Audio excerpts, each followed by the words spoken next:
The envelope arrived on Tuesday, thick cream paper with the country club's gold seal. Inside was a single card. The Morrison family requests your presence at a reception honoring Katherine Morrison's appointment to the Federal Appeals Court. Attire, black tie. My sister Katherine's moment of triumph. Federal judge at 38. The culmination of a legal career our parents had orchestrated since middle school. The reception would be at Riverside Country Club with 200 guests including senators, legal scholars and every important figure in Connecticut's legal community. My name wasn't on the envelope. Just, the Morrison family. Mom called that evening. Sarah, we need to discuss your attendance at Katherine's reception. I just got the invitation today. That's what I'm calling about. Your father and I have been thinking. This reception is incredibly important for Katherine's career.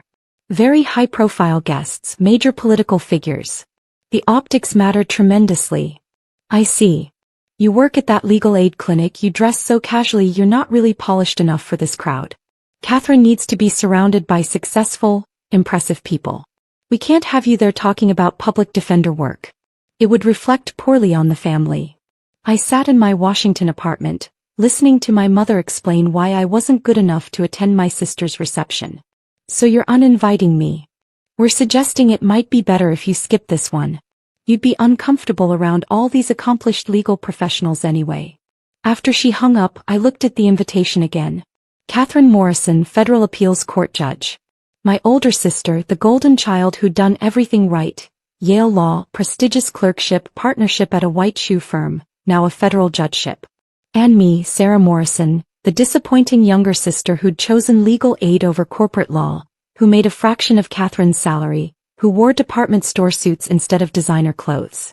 What they didn't know, what I couldn't tell them because it was confidential, was that 3 weeks ago the White House counsel's office had contacted me. They were vetting me for a Supreme Court nomination.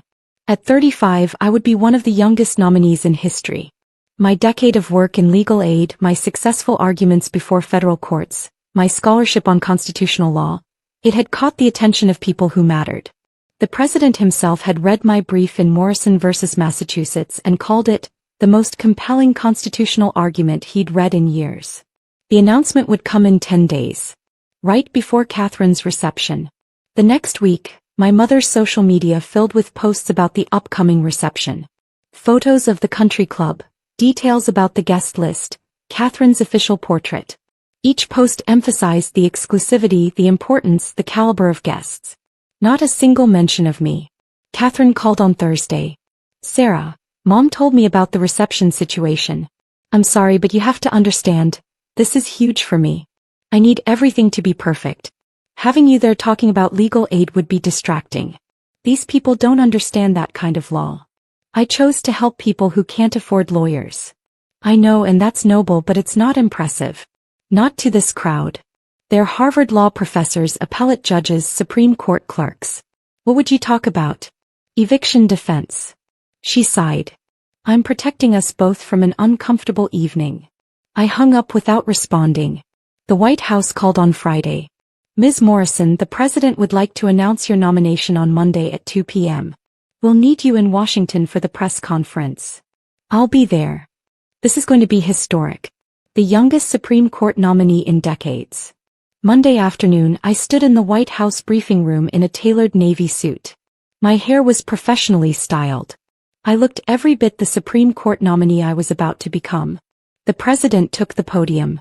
Good afternoon. Today, I'm proud to announce my nomination to the United States Supreme Court. This nominee represents the best of American legal scholarship. Brilliant, principled, deeply committed to justice. The press pool leaned forward. For the past decade, she has dedicated her career to ensuring that all Americans, regardless of income, have access to legal representation. She has argued successfully before federal courts, published groundbreaking scholarship, and demonstrated the judicial temperament we need on our highest court. My phone, silenced in my purse, was undoubtedly exploding. It is my honor to nominate to the Supreme Court of the United States Judge Sarah Morrison. The room erupted. Cameras flashed. I stepped forward to shake the president's hand, smiling for the cameras that would broadcast this moment worldwide. The press conference lasted 40 minutes. Questions about my record, my judicial philosophy, confirmation plans. The president praised my extraordinary dedication to justice.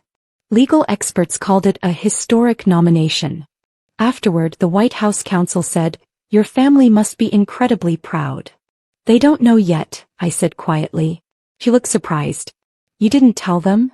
"They uninvited me from my sister's reception this weekend. Said I wasn't polished enough." Her expression hardened. "They're about to find out anyway." My phone had 247 notifications. All from my family. All sent in the last hour. Mom's texts. "Sarah, the news is saying you've been nominated to the Supreme Court. That can't be right. Call me immediately." Katherine's voicemails. "Sarah, what the fuck? The Supreme Court? Why didn't you tell us? Every judge at my reception is going to be talking about you. This was supposed to be my moment." Dad's messages. "Supreme Court nomination at 35. This is extraordinary. You obviously must attend the reception now. This changes everything." James sent, "Holy shit. Mom and Dad are losing their minds.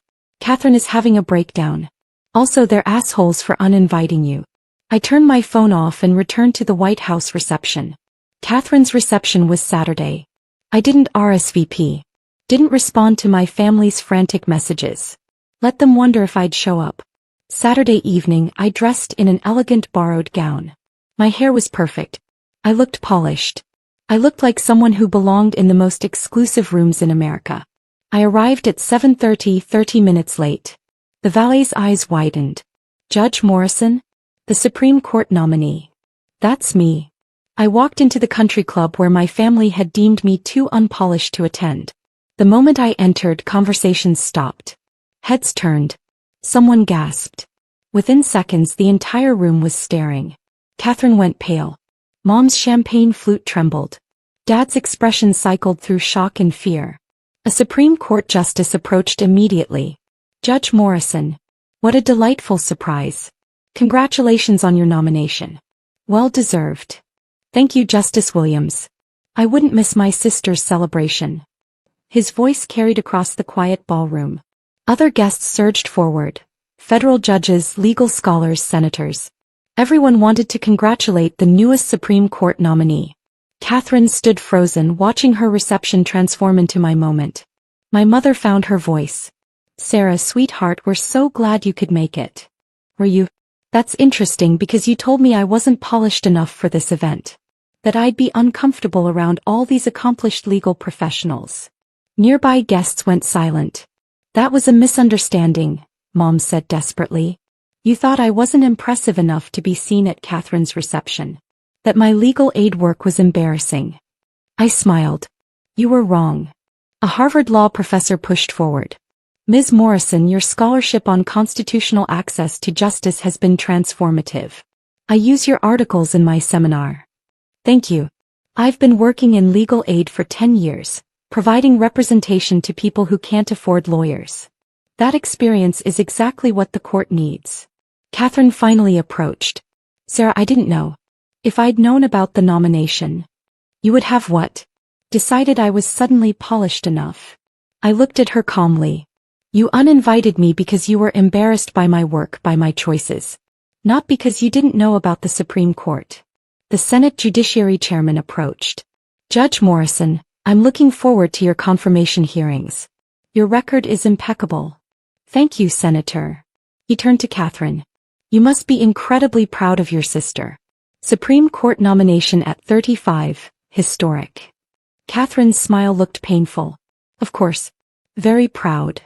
For 2 hours I held court at my sister's reception. Every important guest wanted to speak with me. Legal scholars discussed my scholarship.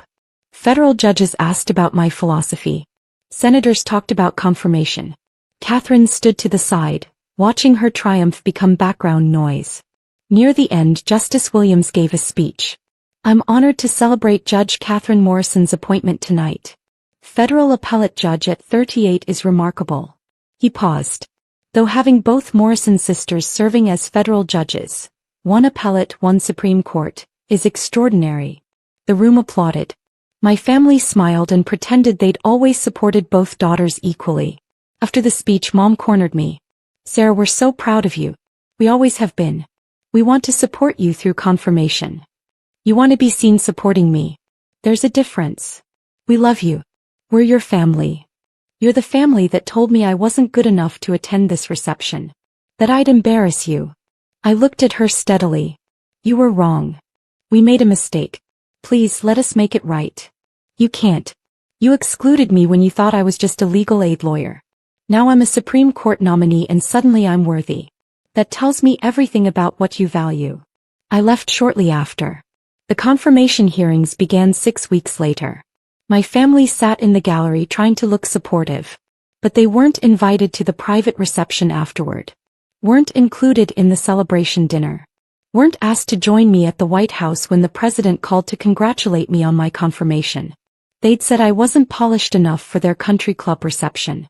I decided they weren't principled enough for my Supreme Court confirmation. Justice Morrison. Not polished enough for the country club, but perfect for the highest court in the land.